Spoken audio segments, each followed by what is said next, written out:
My name is Duncan. I'm the director of Clean Creatives. And I'm going to talk a little bit about the framework we have for addressing climate change. So this is Climate Change 101 for Clean Creatives. Climate change is a complex problem, but our recommendation is always to try to look at it as a problem of sectors and steps you can take in order. And so what we're trying to do is get people to focus on the biggest part of the climate problem first. So the first three things that we try and keep in mind, one is that the severe effects of climate change are happening now, and that should be obvious to anyone who's reading the news or walking around outside. Second is that roughly 3/4 of dangerous carbon pollution is caused by the energy sector. And actually that pollution is still increasing. They're continuing to produce more. But three, the nice thing about this, the moment we're in right now, is that we actually do not need any new projects that rely on fossil fuels to meet global energy needs. Essentially, our outlook on the climate problem is that every single new oil well, pipeline, refinery, gas power plant is a step in the wrong direction. So next slide, please. If you look at advertising, you might say that oil companies and energy companies are helping. These are the kinds of ads that we tend to see from oil companies and their trade associations right now.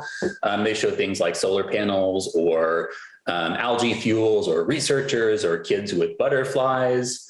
And just as a moment to reflect here, if you could just look at these ads and pick a number in your mind that you think represents the amount of money that oil companies are spending right now on renewable energy.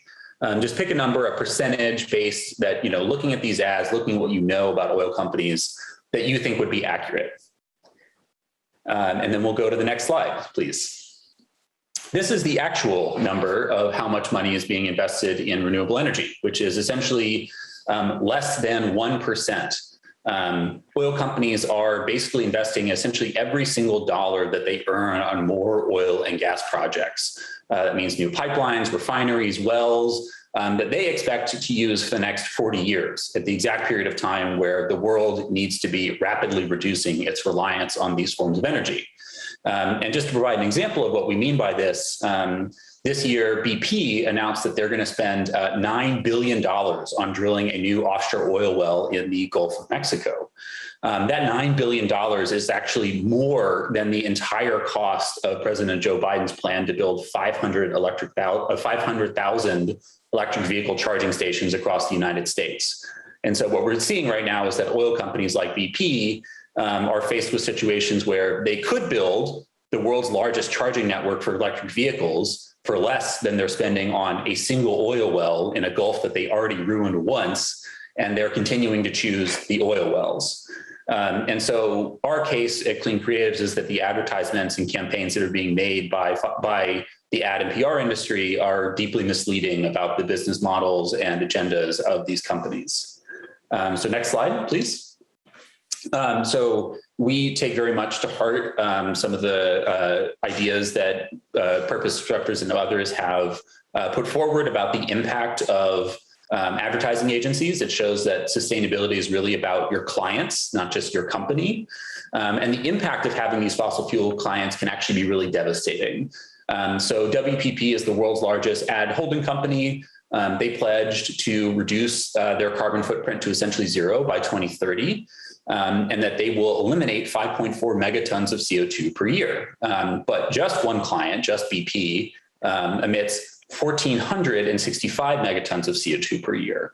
So just a 3.3% increase in BP's business wipes out the entire impact of WPP's climate action plan. So you can really see how having these particular clients can be really quite bad for the sustainability agendas of the companies that we're talking about.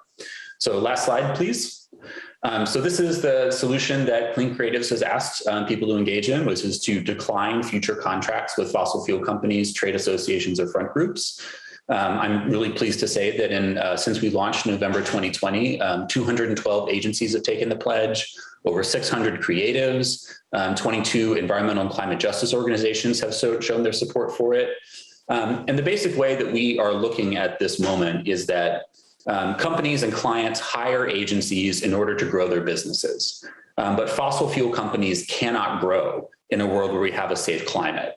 And so our answer is this pledge, and we think it's essentially the most important first step that any agency or individual creative can take to build a safe climate future. So that's what I have.